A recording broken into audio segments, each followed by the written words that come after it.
Hello again. Time to work on the second problem.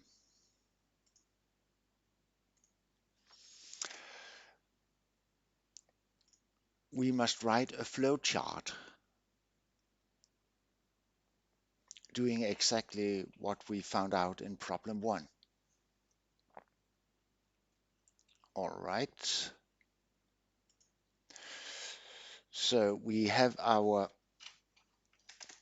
A and B numbers, which we must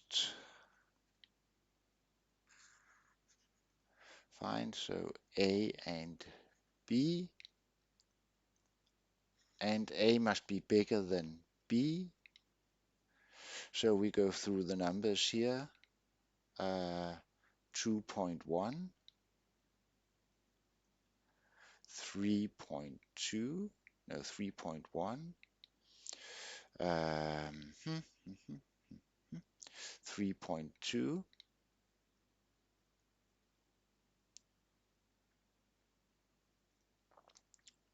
4.1, etc. There is an infinity of numbers. We use the diagonal trick. So first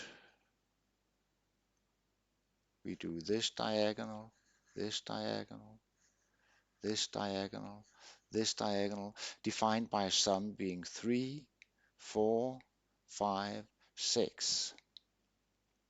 And then we just go about it. Now this is a programming thing, so I didn't want to work it out with you. So I've just made the program in Maple. So S is the sum, and we start with 3, A being 2, B being 1, and B must then go from 1 to 1, which is 3 divided, integer divided by 2, halfway up. Then we compute A. They may have a common factor, so we only work on it if the common factor is unity. And then we print A and B, the three sides of the triangle, and then its area. So this is the result. And if we now go to 4, then as the second one, we get 8, 6, 10, which is not irreducible. It has a common factor of 2. It's actually a repeat of this guy. So what went wrong here is that A and B are both odd. That is reflected by the sum being equal.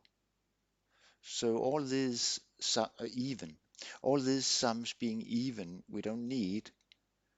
We only need odd sums. So we let I count the odd numbers. So the first odd number is 3, and then it's the same procedure. And we get the 3, 4, 5 triangle, and the area is 6.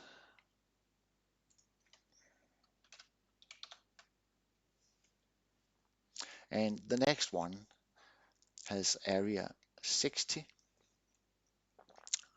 60 is not a congruent number because it's not square free. So it's 15 that comes out. So we need to find a way to make a number square free. So I Googled on Maple how to make a number square free. It turned out that that was not an easy problem. So then I went on the internet to find out, is there an algorithm for computing the square free part of an integer? And it turns out that that problem is just as difficult as the integer factorization, a pretty new result. So we need to, I said, okay, then let's work on the factorization. That should be easy. It's Mabel, isn't it? But it turned out to be quite difficult.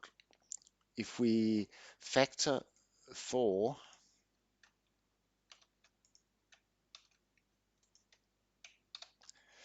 this is the result. And if we factor 6, this is the result. And in both cases, the number of operands are 2. So if we do it with 12, there are 2 operands, and the first operand consists of 2 operands. But distinguishing these two cases makes it very difficult to write a procedure. There's also another problem in Mabel, and that's if we use, say, if we take the first operand of this,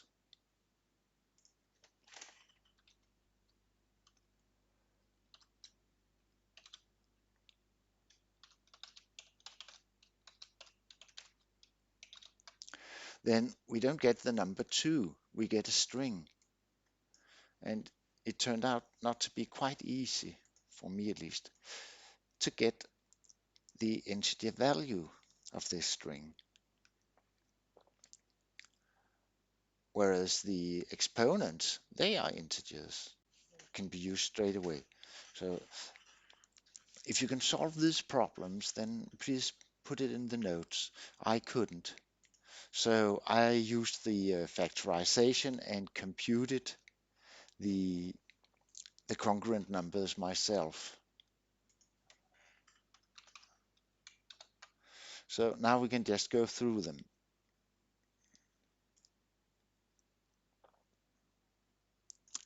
6, 15, 30, 210, 210 again.